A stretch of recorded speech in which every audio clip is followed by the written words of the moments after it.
I'm Ian Harford. And I'm Steve Wild. And we're about to embark on our epic wild boar hunting adventure to Hungary. But before we get set up and go, we'd just like to run through the equipment that we're going to be using on this trip, give you an idea of what we're taking with us, and hopefully what's going to help us stay warm, dry and comfortable on a pretty cold adventure. Yeah, it's going to be cold, so we've got to be prepared, haven't we? Yes, we do. So here's what we've got. Starting at the beginning, underwear. I tend to wear sports underwear, man-made fibres, lightweight, stretchy, breathable, and with wicking properties. So even though we're going to be sitting around in high seats, we still need to make sure that any moisture that does accumulate if we're too warm is transported away from the skin, has the opportunity of being dissipated. So I have short underwear and also have long johns that'll go underneath my bib overalls, which come on to in a second.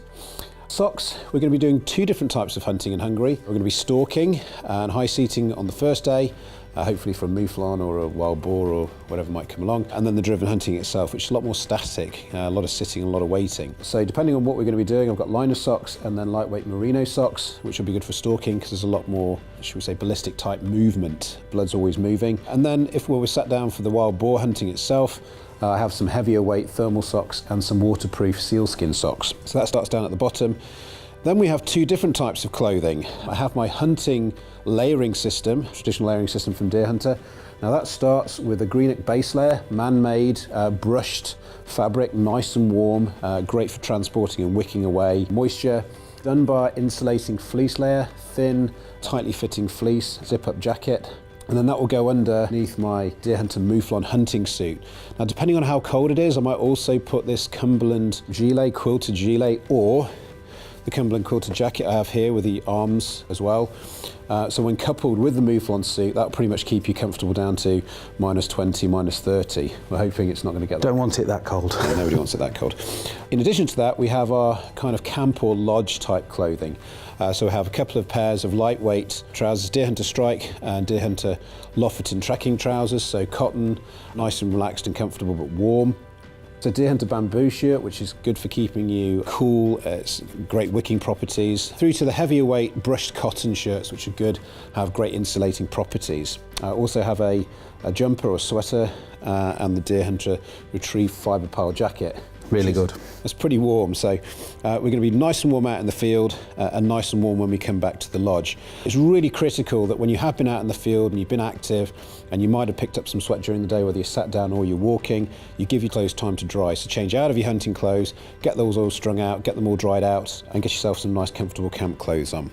So moving from that, we go over to our hunting suit itself. So this is a Deerhunter Muflon winter jacket. Two different lengths in the Deerhunter Muflon collection, one which comes just above the thigh and this winter one which comes down just to above mid-thigh level. It does have a popper system so that if you're sat in a seat it can fold up onto your thighs. This is a fabulous high technology winter hunting suit. Great insulation, Deertex membrane so it's waterproof and breathable. This utilises Realtree Max 5 camo, which is one of my favourite patterns. Certainly good for this time of year when all of the vegetation has died down. It's all kind of browns and yellows, so it works perfectly. But the functionality of this jacket is, well, it's pretty incredible.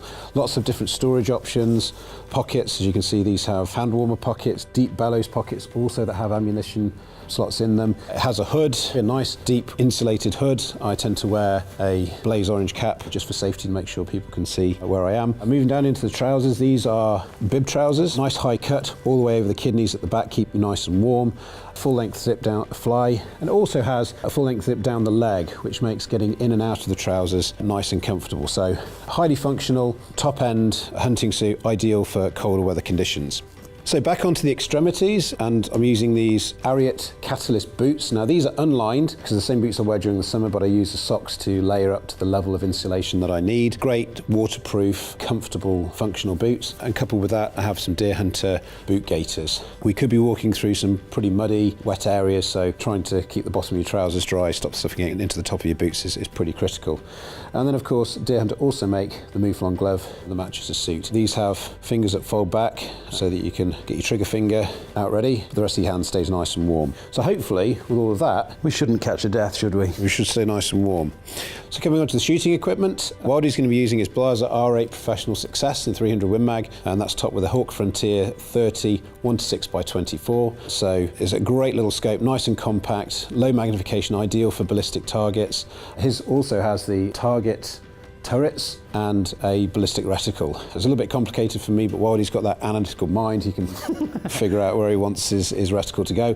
I'll be using my Sauer 404 in 338 Win Mag. These two are both the same rifles we took to Alaska, so we're pretty confident. pretty familiar now. That has an Hawke Endurance 1:4x24, slightly lower magnification, low profile turrets. I don't really need the mag when I'm shooting driven targets anyway. I like to keep a nice wide open view, you know, around 1 or 2 mag maximum. And also, the joker of the bunch, which is one I'm really looking forward to using, is a Howa 1500 in 308 Winchester, and that's fitted with a Hawke Reflex Red-dot Sight. So very pointable. It's got a 18-inch varmint barrel, so it's a heavier barrel, but with red-dot sight and that GRS stock, it's very pointable, isn't it? And we used it to great success when we were in Wales earlier in the year. Yeah, we did. It's a little bit different. Not only does it have that ambidextrous GRS Berserk stock, which fits nice and comfortably, it can be adjusted to fit your dimensions. Because it hasn't got the scope on it, it just feels that a little bit more pointable. Yeah, it's an incredible gun, so really looking forward to using that. And even shooting targets freehand out at 200 yards. It was fine, absolutely fine. I was surprised with us both, really, didn't it? So Shooting it's really good. 10-inch disc at 200 yards with a red dot sight, and it just gives you a huge amount of confidence that when we get to it, Hopefully we'll not be taking them at 200 yards, but we can do it. Yeah, we think we can. So really happy with the rifles that we've got there, very familiar with them, put them through the paces, but you've seen that already. On to ammunition. Steve is going to be using Hornady Superformance SSTs, 180 gram 300 Win Mag. I'm going to be using 338, exactly the same bullet, but 225 grains. And then for the 308, we're going to be using Lapua Megas in 185 grains. So hopefully there's plenty of punch power there. Yeah, we've got some horsepower, haven't we? Yes, we do indeed. So we've taken 60 rounds of each, which should be enough. We're going to be shooting at the Blaser Shooting Cinema, so we've taken a little bit extra there so we can have a bit of fun. Yep. Ammunition absolutely critical. Cleaning kit and tool kit. We'll have a rod, jags, phosphor bronze brush, pull through, oil, all the things we need for basic rifle maintenance. Moving on to other shooting equipment, Hawke Frontier ED Binoculars. This is a brand new model from Hawke. You've not used them yet? I have not used them yet, no. Steve's still got his Endurance that he used in Alaska, which we're both huge fans of those Endurance binos. Absolutely fantastic binos. It's interesting to see how Hawke have taken that next step further. I did use them when I was out stalking at Kelmarsh from Muntjac a couple of weeks back, and they worked really well. Nice, lightweight, very crisp image. Hopefully they'll do the job for us, but we'll see that in the next couple of days. When we're out stalking, we have the thermal. So this is a Helion XP50 thermal imager. Now you've used this. Very, very good. We're still pretty new to thermal imaging, but what it does do is give you a lot more time to acquire targets. Especially when you're high seating in woods, because you can, when the low light's coming or it's coming light, you can have a scan around and you can pick the bodies coming up before they hit the rides. So especially when you're culling, it's a really, really good tool. So I'm going to see how this works for acquiring targets on a driven hunt. Now, of course, you've still got to make sure that it's the right age, sex, species. So, you know, a running blob through the woods is a running blob through the woods. But what this does allow you to do is see that animals are approaching before you can see them with the naked eye. You can see them through the brush. So if you can see something's coming, you can get yourself ready, get your binos in place. Well, that's right. It gives you that extra 10 seconds, doesn't it, to be on before it crosses the ride. Depending on the woodlands or the depth of cover that you're shooting in, I think this can make the difference between actually making a shot, good shot, and then not being comfortable too. So interesting to see how that works. Now we have a slightly different approach to our shooting sticks. I like my Vanguard B62s. As you can see, these are all kind of scratched and dented and, well, they've seen a hard life. And you use these Spartans. I do. So tell me a little about those. Well, Ian calls them my gimmick sticks, but I love them to bits. They're very lightweight, carbon fibre. They're a tripod stick instead of a bipod stick, extendable up to the height that you want, and they fit directly into the stock of my rifle by a magnet system. And like I say, I love them to bits. You've got 360 degrees turn on them, so you can pivot wherever you want to be, but I love them to bits. We also found that they're very handy to use as a drying rack when we're in Alaska. Yeah, because good clothesline. Yeah, so if you put them out, you can hang your guns on them, hang your coats on them if the sunshine comes out. So they're multifunctional. They certainly are. Yeah, whereas my B62s, they don't do that. They just They just stand there and hold my gun or my bino. So slightly different approach, but always when you're going out stalking, take a set of sticks with you. It gives you an extra 100, 150, 200 yards. Of course, if we need to take a freehand shot, then we're very capable of doing so. But giving yourself the opportunity of having that steady arrest, I think, is really important. Moving a little bit further forward, pelt or ear defenders. Once again, you use exactly the same model, yeah. Both myself and Steve for years didn't use the right quality of hearing protection. Both got tinnitus in our left ear, which can be handy, I suppose, if you're getting shouted at by the missus. Well, you can just clock a deafen, can't you? You can. It's always handy to clock a deafen. But as I get older, it's dead handy having these things, not only to protect your hearing, but if you turn up the volume on these, you can also hear game approaching. Yeah. I can hear whether it's a squirrel in the woods or if it's a wild boar in the woods, often they sound the same. Then you know there's movement, you can get yourself ready as they're coming out. Yeah, they do magnify the sound really well. They do. And it's a good sound. And I can also hear if Wildy's cursing me or saying nasty things, or if he's missed a shot, because he tends to curse himself then. So absolutely use ear defenders of the best quality that you can afford. Getting a little bit towards the front, first aid kit. Wild boar hunting, if done properly, of course, is as dangerous as any other sport you might undertake.